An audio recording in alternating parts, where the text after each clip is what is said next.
But I do want to talk to Catherine. This is Catherine Dolphin Griffin, who's just written a book about her cancer journey, but not just her cancer journey. Herself and her dad both had a cancer journey. Catherine, good morning to you. Good morning, PJ. Thank you so much for having me on. And your dad passed away on World Cancer Day. 2017, that's 2017, right. And you're publishing a book, or you published a book to tell the story. I'm publishing it. So my dad, I had cancer myself, and then my dad had cancer 5 times. He lost his 5th battle. Right. And I suppose I'm a bit of a daddy's girl. My mum left home when I was 16. I have 4 brothers, so I was always dad's right hand, I suppose. When he was diagnosed the last time, we knew he wasn't more than likely going to survive because the drug he needed wasn't online at the time. It wasn't available. Yeah. So I suppose I always had unfinished business then with cancer, that he didn't have that opportunity, I suppose, to get that drug in time and for it to benefit him. So I suppose when you go through something difficult and you suffered, you don't want other people to suffer too. You just want to help.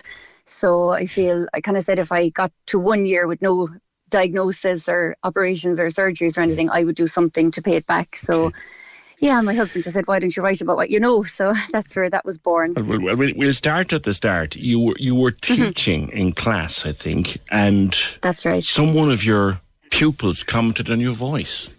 Yeah, that's right. I'm a little boy. I was teaching first class at the time, and he just kept coming up to me saying, Muntor, your voice sounds really funny. And, I used to sing with them, and I couldn't sing. I'd noticed I wasn't singing with them, and I was getting really my voice was getting tired, and I couldn't kind of raise my voice or project my voice. So, but at the time, my dad was going through a bone marrow transplant, so I was going from school to Dublin to St. James's, so I put it down to tiredness. And eventually then when that little boy was kind of persistent, bless him, he's in 4th year now in secondary school, he came to me and he said, just go to the doctor. And it just sounded so practical. I love listening to kids. I mean, kids are so straightforward. There's no messing around with them. So I said, okay, I will go. And then the next day he said, did you go?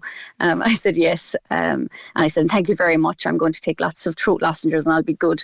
So it kind of went from there. Then I went to the otolaryngologist and he did some investigations and a biopsy, and they discovered that I had 2 tumours growing out of either side of my thyroid, so I had to have a full thyroidectomy. And then radioactive iodine treatment in the isolation unit in the CUH. That's kind of like COVID, to be honest. You're away from everyone, and when you come home you have to be back from everyone for a further 6 weeks, and you can't touch anyone. And I mean, I'm a bit of a stickleback. I love to hug and I love to be, up close to everybody, so that was quite difficult. But look, it was fine. It was great to have the treatment and have it behind me. That was 2008. That was actually 2012. My dad's first diagnosis was 2008. I see. Mm-hmm. 2012 was your own diagnosis, and then you obviously made a full recovery, did you? I did, but I had a lot of complications along the way, not related apparently, but still complications nonetheless. I've had my gallbladder removed. I was diagnosed celiac. I'm partially deaf now. I wear hearing aids. I've had my fallopian tubes removed. Yeah, I've had a lot going on. My bowel doesn't work anymore either, so I'm on a pacemaker drug for that. So it's been non-stop, but at the same time, I suppose that's what I wanted to say in the book, that you can go through all this and all these challenges, but you can come out the other side if you have hope. And I'm no different to anybody else. I mean, everyone faces a challenge every single day. We get up, we face something, and we get over it, and we look back and we kind of go, God, I got through that. I suppose we just forget to be grateful for what we've got through and the strength that we all have. So that's what I want to put across in my book, that we all have this inner strength. It doesn't come externally, it comes from within, and we get through all our challenges, if we just take one step at a time, I suppose, and look at what we've achieved and, get through each day, I suppose, with a bit of positivity and a bit of hope. Yeah. Like, in the midst of it all, where do you find that? I suppose just... Yeah, I suppose when you love people, you keep going for your loved ones. You never give up. I mean, I adored my dad, so that giving up was never an option. Yeah, so I definitely love gratitude, for all I have in my life. I am so very grateful, and grateful for all the opportunities.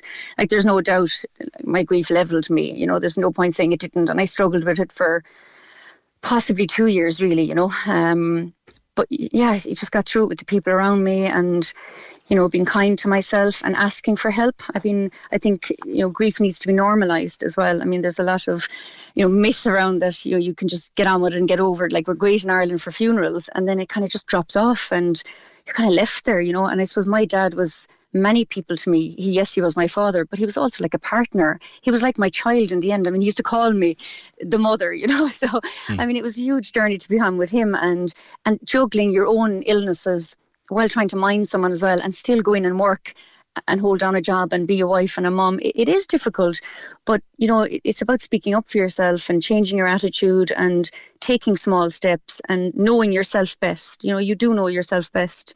And ask for help, I mean, I was slow to ask for help, but I'm getting better at it, and that helps. Yeah. Is that another message from the book, Hope to Cope, it's called, by the way? It is, yeah. It's Hope to Cope, and the subtitle is Accepting What We Cannot Change, Changing What We Can, because there are things that we can change. We can change our present, we can change our future. We may not be able to change our past, but it's never too late to change the next step for ourselves, and to grasp something. I mean, I'm a nervous wreck doing this book, but it's been so rewarding. It's been so invigorating. People have been absolutely phenomenal, like the amount of support and sponsorship that I've received along the way.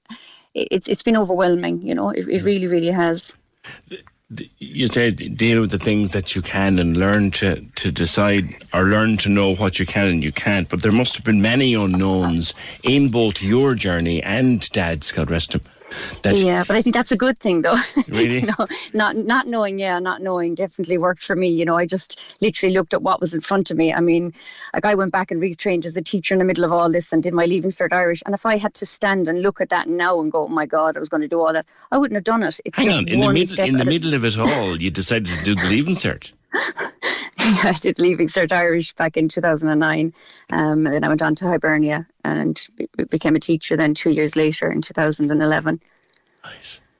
Crazy. But it is one step at a time, and I know I'm kind of sounding patronising now. And that's not what I intend to do. No, I don't think you are. I don't think you are, because to be patronising would be just someone who'd observed you and then was telling us all how. No, you are you, and you've been through this. You're not patronising anybody. You're saying, listen, it worked for me.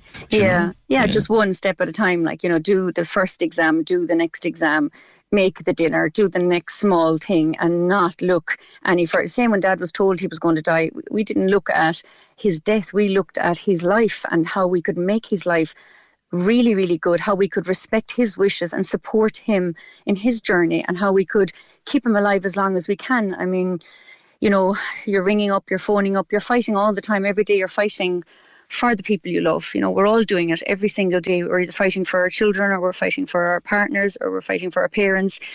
We're all fighting, and it's my strong belief that we all have that inside us. Sometimes it's fear, and there's a lot about fear in my book, and just breaking that fear and just tipping away one little micro step at a time to get to the other side, and then actually write it down. I say this in my book: write down what you've achieved and look at that list. Just look at it and take it on board and say, my God, actually I've done a lot and I've achieved a lot. And that helps you with the next challenge, because it's the same strategies all the time. It's the same coping mechanisms. It's just your approach, really, isn't it?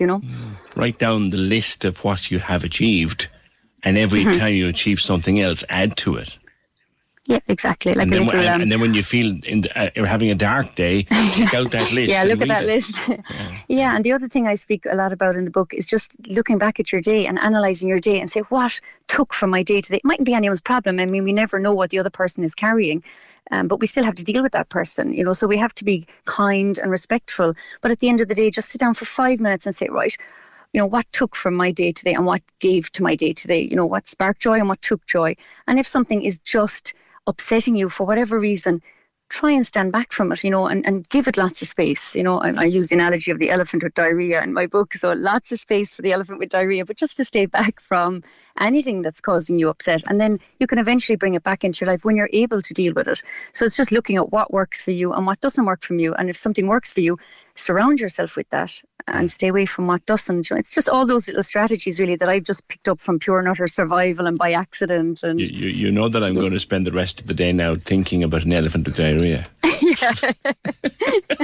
There's lots more. They all come from my dad, all his little Listen, cool it's lovely to speak with you, and I wish you well. I wish you every success, Catherine Dolphin Griffin. And the new book is called Hope to Cope. And thank you very much, Catherine. It's the number for the Irish Cancer Society. If anybody would like to talk to them, or indeed if any concerns, you can call your GP. But the Irish Cancer Society, 1-800 200 700, 1-800 200 700, and all proceeds from Catherine's book are going to Marymount. Can we just talk?